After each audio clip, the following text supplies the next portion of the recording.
pada pagi hari ini dalam ibadah Minggu tanggal 16 Agustus 2020. Kita bersyukur karena kasih dan anugerah Tuhan kita boleh bangun, kita bersiap semuanya untuk beribadah.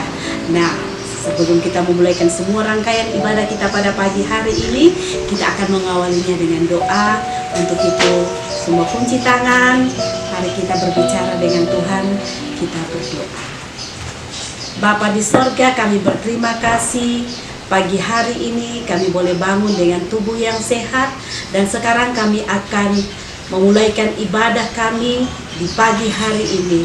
Tuhan berkati kami semua, persiapkan hati kami, pikiran kami untuk duduk beribadah kepada Tuhan.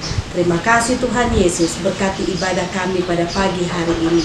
Hanya di dalam nama-Mu yang kudus kami berdoa. Amin.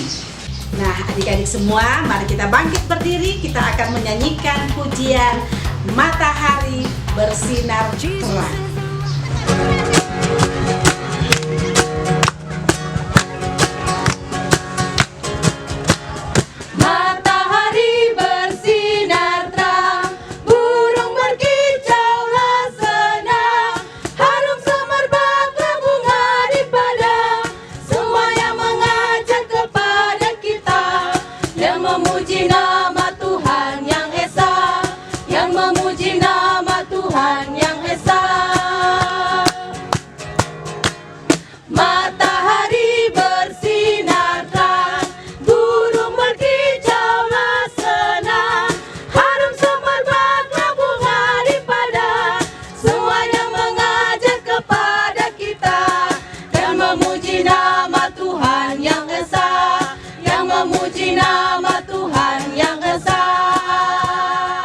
Adik-adik masih dalam posisi berdiri, kita akan nyanyikan pujian ini yang menyatakan bahwa aku adalah ciptaan Tuhan yang istimewa. Aku adalah orang yang berharga di mata Tuhan. Nah, adik-adik, kita akan nyanyikan pujian ini dengan sukacita yang menyatakan aku istimewa.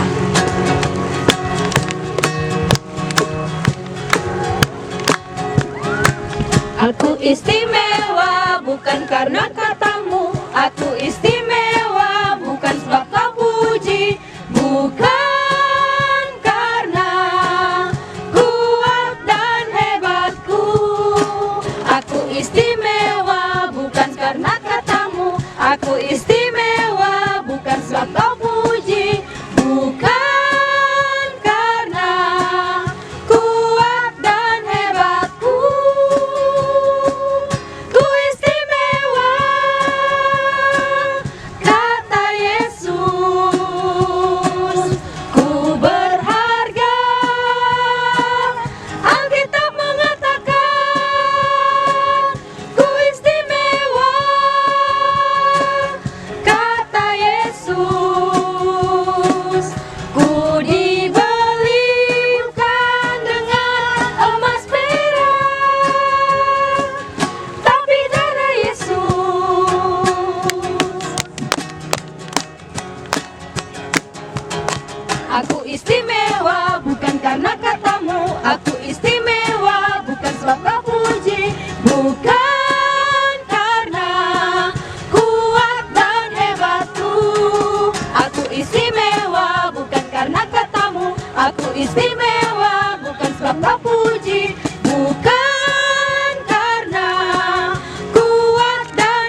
Silakan duduk semua adik-adik.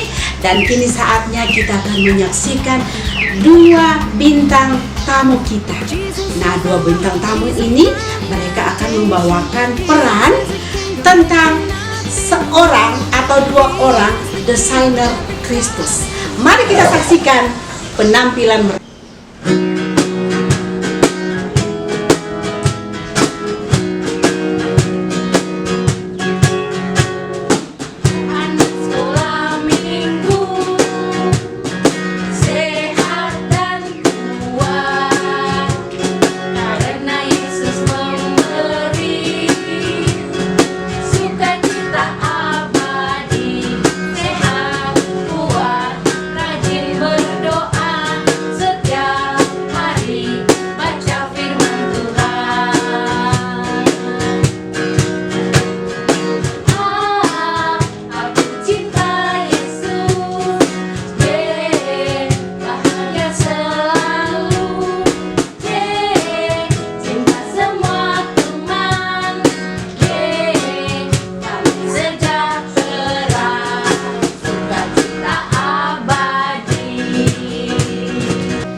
Berjumpa lagi dengan kami, Kakak Mona dan Kakak Endang.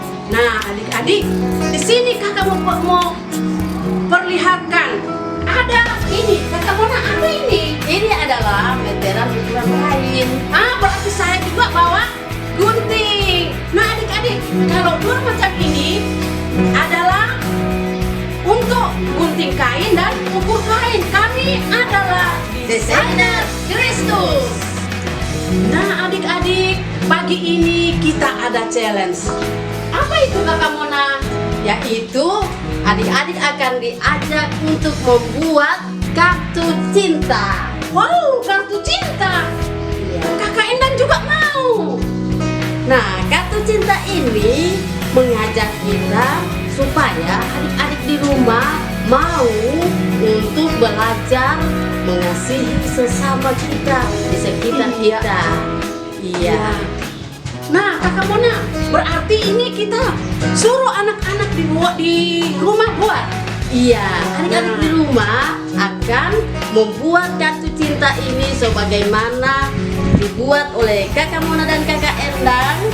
Sebaik mungkin adik-adik buat di rumah, boleh dibantu oleh mama papanya ya.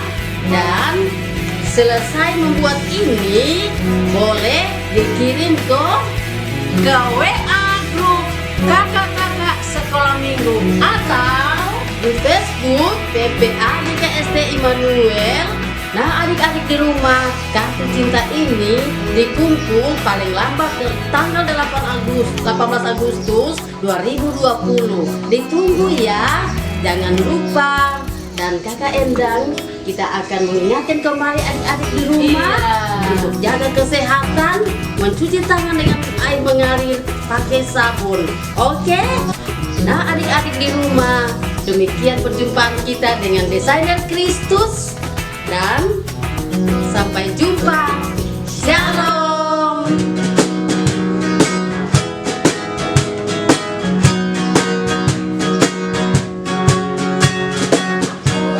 Sekolah minggu sehat dan kuat karena Yesus memberi sukacita abadi.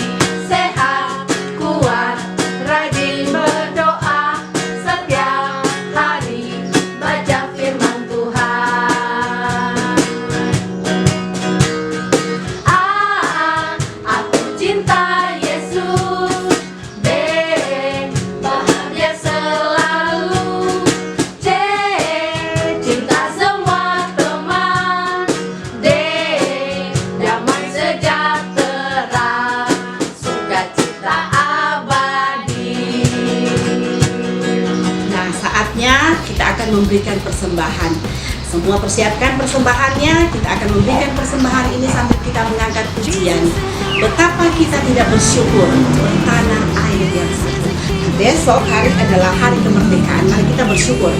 Di hari ini kita bersyukur sambil kita memberikan persembahan.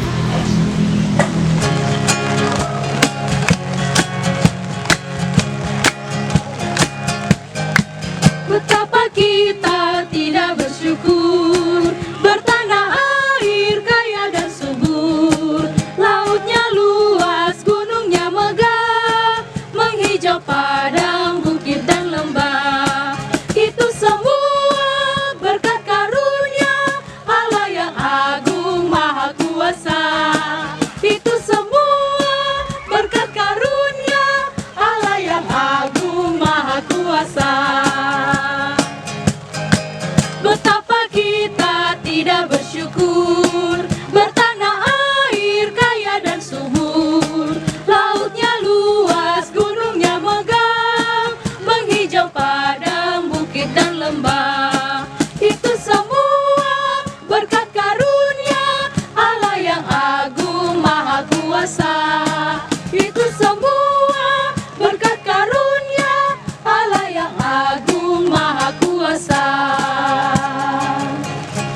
Nah, adik-adik di rumah, saatnya kita akan mendengarkan firman Tuhan. Tapi sebelumnya kita akan mengangkat satu pujian yang menyatakan kasih Yesus sungguh indah. Nah, adik-adik, sebelum kita masuk dalam doa, mari kita nyanyikan pujian ini. Kita berserah kepada Tuhan dan menyatakan bahwa kita sangat mengasihi dan Yesus pun sangat mengasihi kita.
Adik-adik yang kekasih dalam nama Tuhan, sebelum kita membaca dan mendengarkan firman Tuhan, mari kita satu dalam doa, kita berdoa.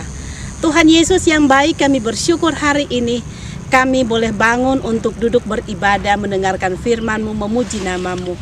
Tuhan, saat ini kami akan mendengarkan firman Tuhan. Berkati firman ini agar dapat kami mengerti. Di dalam nama Tuhan Yesus kami berdoa. Haleluya, amin. Nah, adik-adik, kalau minggu lalu kita bercerita tentang kitab Ester, nah hari ini kita masuk di dalam cerita tentang Hakim-Hakim. Oke, kitab Hakim-Hakim terdapat di mana ya? Oke, mari sekarang kita lihat tabel berikut ini. Nah, adik-adik sudah lihat? Nah, kita urutkan ya. Di mana terletak kitab Hakim-Hakim? Oke, Kejadian, Keluaran, Imamat, Bilangan, Ulangan,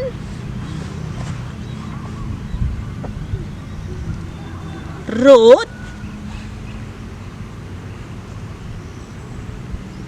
2 Samuel. Wow, di mana kira-kira ya? Oke, kita urutkan ya, sama-sama kita isi ya. Oke.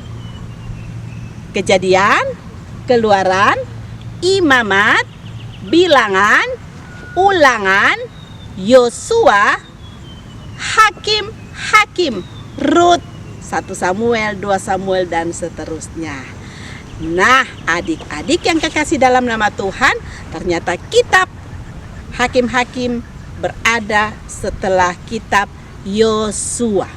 Nah, hari ini sebelum kita masuk pada inti cerita kita, Kak Vina akan mau membawa kita kepada pemberitaan tentang hakim-hakim dan kenapa kita harus belajar tentang hakim-hakim pada zaman Israel.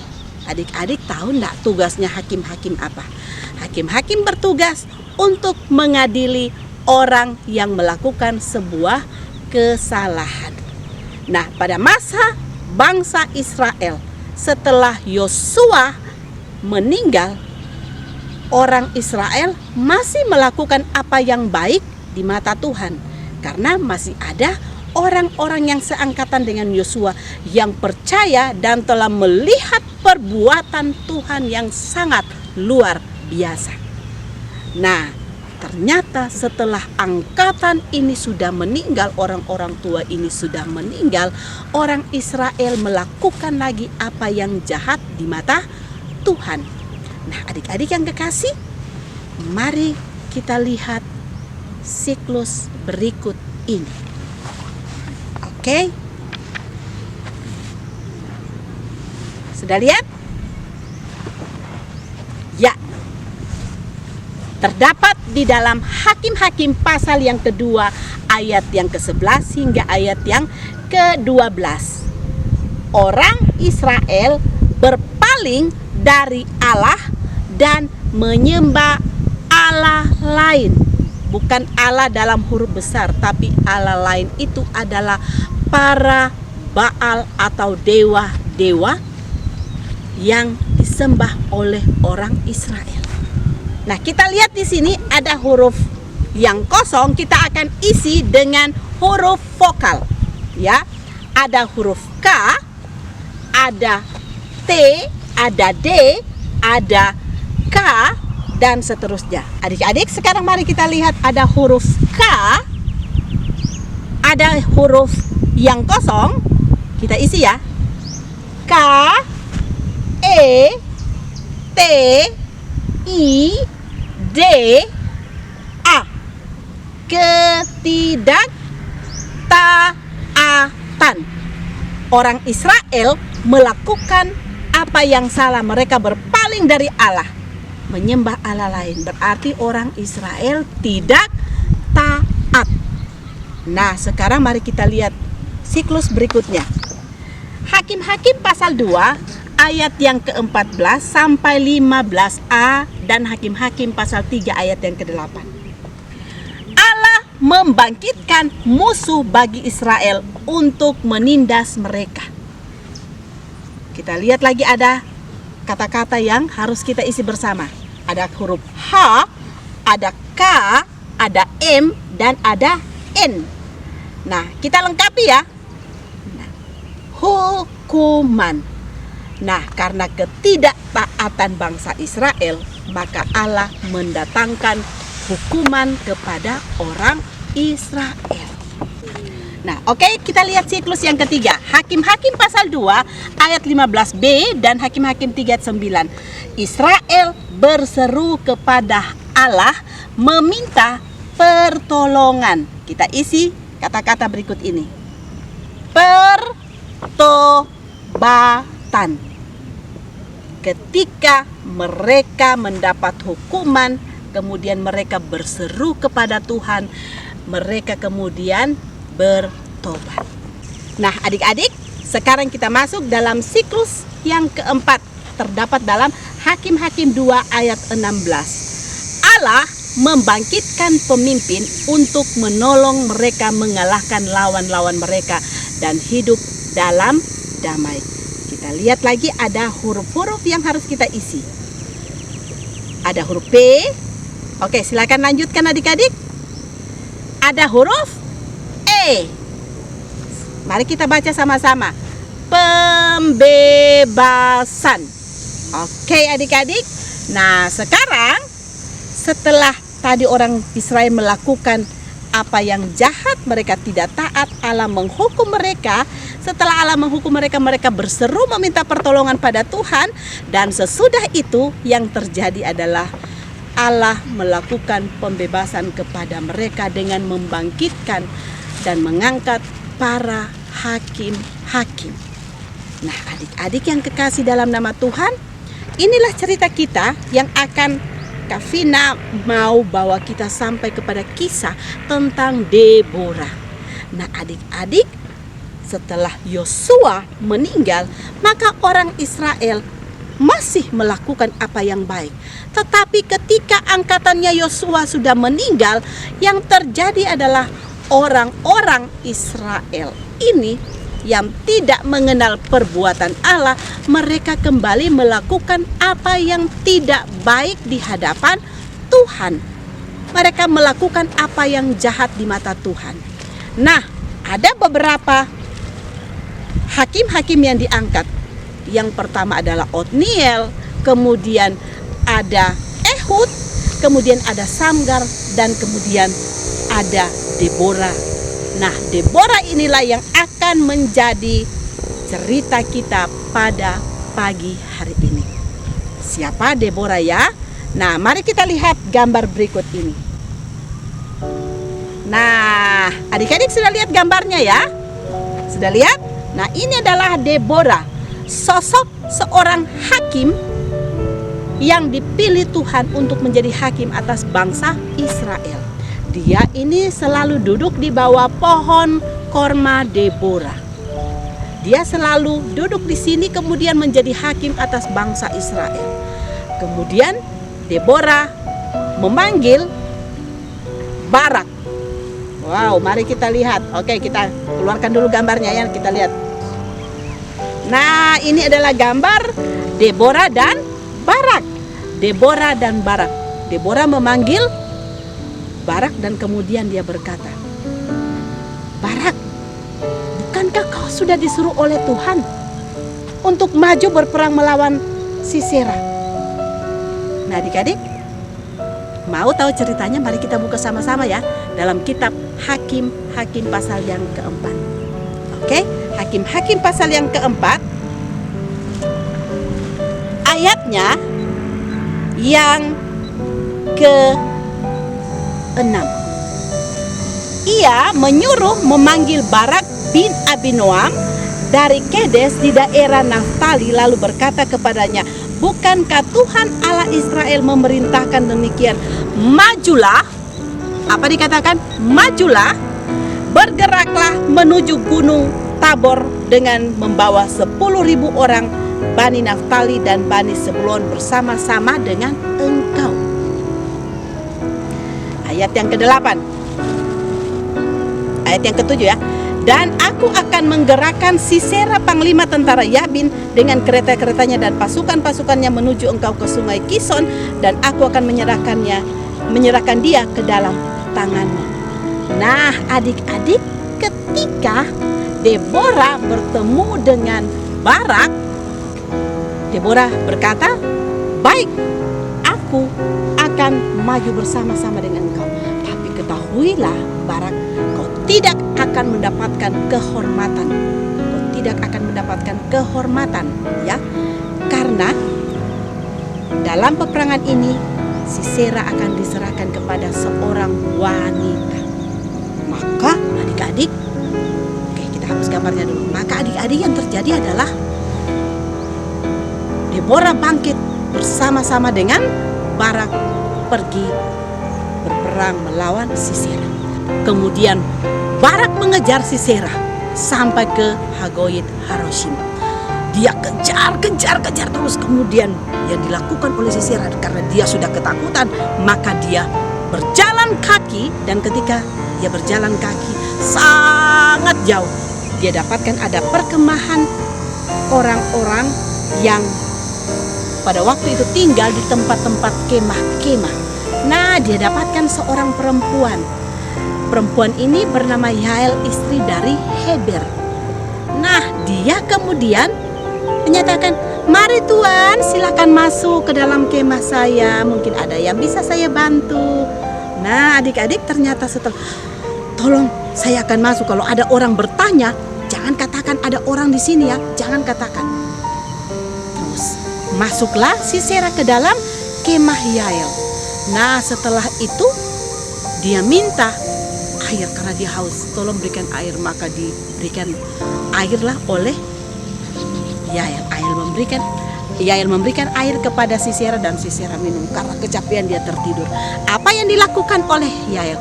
Dia ambil sebuah patok, dia ambil palu, kemudian dia taruh di pelipis Sisera dan dia patok. Maka Sisera mati.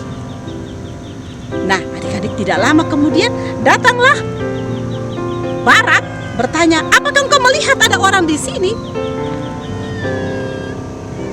Silakan masuk, karena yang orang yang kau cari ada di dalam. Wow, ternyata Sisera telah mati di tangan Yael, bukan di tangan Barak. Karena Deborah sudah menubuatkan tadi bahwa Barak tidak akan mendapatkan kehormatan dalam peperangan ini, karena Sisera akan diserahkan kepada seorang perempuan. Siapa perempuan itu? Itulah Yael. Nah, adik-adik yang kekasih dalam nama Tuhan, dan akhirnya bangsa Israel bisa menang atas orang Kanaan. Cerita kita pada pagi hari ini adik-adik mau menyatakan bahwa kita harus tetap percaya kepada Allah, karena Allah selalu mendengarkan apa yang kita minta. Tetapi dengan satu persyaratan, kita harus setia kepada Tuhan. Kita harus dengar apa yang Tuhan perintahkan. Maka Tuhan katakan, ketoklah, maka aku akan membukakan pintu. Mintalah, maka aku akan memberikan. Nah, adik-adik, bagaimana Barak dan Deborah bisa disertai oleh Tuhan? Maka kita pun harus tetap berseru dan percaya bahwa Tuhan itu ada dan selalu mau mendengarkan apa yang kita minta. Tetapi kita memintanya dengan sungguh-sungguh. Nah, adik-adik, cerita kita pada hari ini akan Kak Vinda akhiri, yang mau menyatakan bahwa Tuhan yang kita sembah itu adalah Tuhan yang sangat luar biasa. Walaupun kita tidak bisa melihat dengan mata kita, tetapi Dia selalu ada dan mendengarkan apa yang kita minta. Nah, adik-adik, ayat hafalan kita pada minggu ini terdapat dalam Hakim-Hakim pasal yang kelima ayat yang ke-31. Mari kita baca bersama-sama. Demikianlah akan binasa segala musuh-musuh ya Tuhan, tetapi orang yang mengasihinya bagaikan matahari terbit dalam kemegahannya. Nah, demikianlah cerita kita pada pagi hari ini dan juga ayat hafalan. Mari semuanya kita hafalkan ayat ini bersama-sama dan kita praktekkan di dalam kehidupan kita setiap hari. Terpujilah nama Tuhan. Shalom adik-adik di rumah. Pagi hari ini ketemu lagi dengan kami, Pejuang Kristus. Hari ini kami sebagai Pejuang Kristus akan membawakan doa syafaat. Adapun pokok-pokok doa yang akan kita sampaikan dalam doa kita pada pagi hari ini, yaitu yang pertama kita akan berdoa untuk adik-adik yang berhari ulang tahun dan adik-adik yang sakit. Yang kedua, kita akan berdoa untuk orang tua, papa, mama, om dan tante dan keluarga kita semua. Yang ketiga, kita berdoa untuk anak-anak terlantar, fakir miskin dan anak-anak yatim piatu. Yang keempat, kita berdoa untuk pemerintah, bangsa dan negara kita. Yang kelima, kita akan mendukung dalam doa seluruh kakak-kakak pelayan anak GKST Immanuel Palu dalam pelayanan, dalam kehidupan sehari-hari dan pekerjaannya. Kemudian kita akan dukung dalam doa untuk COVID-19 yang sampai pada saat ini. Dan kita akan mendoakan persembahan kita dan kita akan menutup dalam doa juga ibadah kita pada saat ini. Dan yang terakhir, kita akan bersama-sama mengucapkan doa Bapa kami. Adik-adik yang di rumah, baiklah, mari semua dengan sikap berdoanya kita akan masuk dalam doa syafaat. Mari kita berdoa.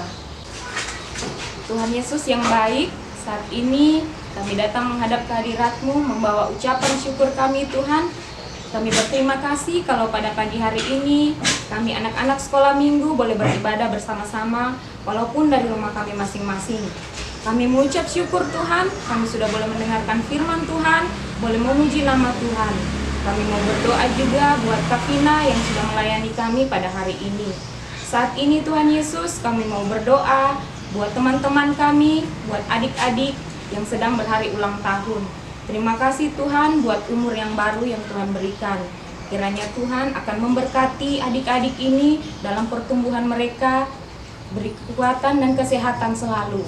Ya Tuhan, kami juga mau berdoa buat adik-adik yang sedang sakit, yang mungkin dirawat di rumah atau yang ada di rumah sakit. Tuhan memberkati adik-adik ini dalam kelemahan tubuh, Tuhan memberkati obat-obatan yang diminum, memberkati perawatan, mungkin dari suster atau dokter, dan orang tua yang senantiasa selalu ada di samping adik-adik yang sakit. Kiranya kesembuhan yang daripada Tuhan akan mereka peroleh. Ya Tuhan, pada saat ini kami juga mau berdoa buat orang tua, papa dan mama, buat keluarga kami, om dan tante, kakek dan nenek yang ada di rumah maupun yang jauh daripada kami. Kiranya Tuhan akan menjaga dan melindungi mereka. Tuhan selalu akan memberikan kekuatan dan kesehatan tubuh bagi mereka. Tuhan Yesus, pada saat ini juga kami mau berdoa buat anak-anak yang terlantar, anak-anak yatim piatu, anak-anak yang berkekurangan dimanapun berada. Kiranya Tuhan akan memberkati mereka. Masa depan mereka kami mau taruh ke dalam tangan-Mu Tuhan. Kami akan dan percaya bahwa Tuhan Yesus senantiasa menjaga dan melindungi mereka. Ya Tuhan, pada saat ini kami mau berdoa juga buat pemerintah kami, bangsa dan negara kami. Kiranya Tuhan memberkati Bapak Presiden kami, memberkati Wakil Presiden, bahkan Bapak Gubernur, Bapak Wali Kota dan semua jajarannya. Tuhan Yesus berkati negara kami ini agar selalu aman, agar selalu sehat, dan semuanya kami mau taruh hanya di dalam tangan-Mu Tuhan. Selalu lindungi negara kami ini Tuhan. Haleluya. Bapa kami yang dalam kerajaan surga, terima kasih Tuhan kalau sampai pada saat ini kami semua masih diberikan kuat dan sehat, dan kami yakin, kami percaya itu semua hanya berasal daripada Tuhan Yesus. Bapa kami yang dalam kerajaan surga, saat ini Tuhan kami mau membawa keberadaan diri kami Tuhan di tengah-tengah adanya wabah COVID-19. Engkau tahu Tuhan akan kecemasan kami, Engkau tahu akan kegalauan kami, tapi kami yakin, kami percaya, kami punya Allah yang luar biasa, dan di dalam semuanya itu, ini semua akan berakhir sesuai dengan waktu Tuhan. Bapa kami yang dalam kerajaan surga, biarlah new normal yang dilakukan oleh pemerintah pada saat ini Tuhan, itu semua boleh kami laksanakan sesuai dengan protokol kesehatan. Berkati kami semua Tuhan, ketika kami bekerja, ketika kami bergaul, ketika kami melakukan aktivitas kami. Tuhan, jauhkan dari segala musibah dan mara bahaya, dari segala sakit penyakit. Kami yakin, kami percaya Tuhan tidak akan pernah meninggalkan kami. Bapa kami yang dalam kerajaan surga, membawa keberadaan semua kakak-kakak pelayan anak GKST Immanuel Palu. Engkau tahu Tuhan keberadaan kami pada saat ini, pribadi lepas pribadi. Tuhan menjaga dan memberkati kami, melindungi kami. Biarlah Tuhan, apa yang boleh kami kerjakan, apa yang boleh kami lakukan, itu semuanya untuk hormat dan kemuliaan bagi nama Tuhan. Dan biarlah Tuhan, pelayanan kami bukan mencari muka untuk bisa dilihat oleh banyak orang, tetapi kami mau naikkan kehadirat-Mu yang kudus dan suci, bahwa inilah kami yang Tuhan sudah pilih untuk menjadi seorang pelayan. Bapa kami yang dalam kerajaan surga, tadi Tuhan kami sudah memberikan persembahan. Kiranya Tuhan memberkati persembahan kami pada saat ini. Walaupun kecil ya Tuhan, kami yakin, kami percaya, kami memberikannya dengan setulus hati. Bapa kami yang dalam kerajaan surga, sebentar lagi Tuhan kami akan mengakhiri ibadah kami. Biarlah Tuhan ibadah kami di minggu ini boleh berkenan kepadamu, dan sesuai nanti dengan waktu Tuhan kami boleh ketemu bersama teman-teman kami, kakak-kakak pelayan anak, sesuai dengan waktu yang Tuhan sudah tentukan. Bukannya Tuhan kami datang untuk memaksakan kehendak kami, tapi biarlah kehendak-Mu yang jadi. Bapa kami yang dalam kerajaan surga, inilah kami yang datang kepadamu, dan mari bersama-sama kita naikkan doa Bapa kami secara bersama-sama. Bapa kami yang di surga, dikuduskanlah nama-Mu, datanglah kerajaan-Mu, jadilah kehendak-Mu di bumi seperti di surga. Berikanlah kami pada hari ini makanan kami yang secukupnya, dan ampunilah kami akan kesalahan kami, seperti kami juga mengampuni orang yang bersalah kepada kami. Dan janganlah membawa kami ke dalam pencobaan, tetapi lepaskanlah kami daripada yang jahat. Karena Engkaulah yang punya kerajaan dan kuasa dan kemuliaan sampai selama-lamanya. Amin. Nah, adik-adik yang kekasih dalam nama Tuhan Yesus, hari ini ibadah kita telah selesai. Dan kita bersyukur karena kemurahan Tuhan, maka kita boleh beribadah pada hari ini. Dan ingat, Minggu depan masih ada lagi ibadah online yang dilaksanakan oleh kakak-kakak pelayan. Dan mari kita terus menyaksikan ibadah ini secara online pada setiap minggunya. Tuhan Yesus memberkati. Shalom.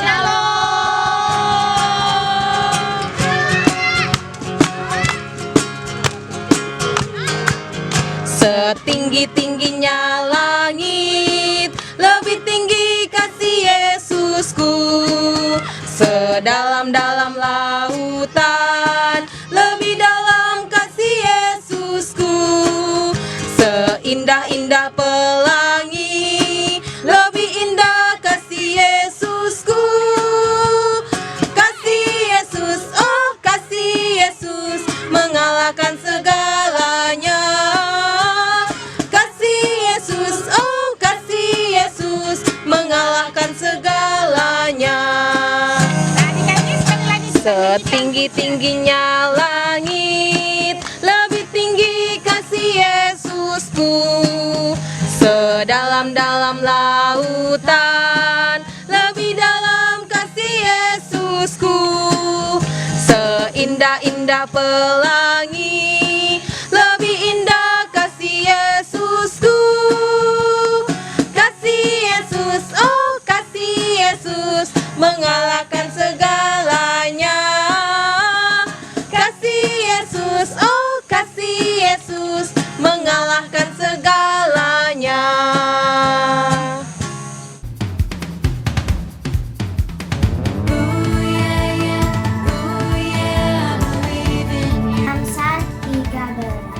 Amsal 13 ayat 14. Ajaran orang bijak adalah sumber kehidupan, sehingga orang terhindar dari jerat-jerat maut. Selamat hari Minggu, Tuhan Yesus memberkati. Shalom. Amsal 13 ayat 14. Ajaran orang bijak adalah sumber kehidupan, sehingga orang terhindar dari jerat-jerat maut. Selamat hari Minggu, Tuhan Yesus memberkati. 13 ayat 14.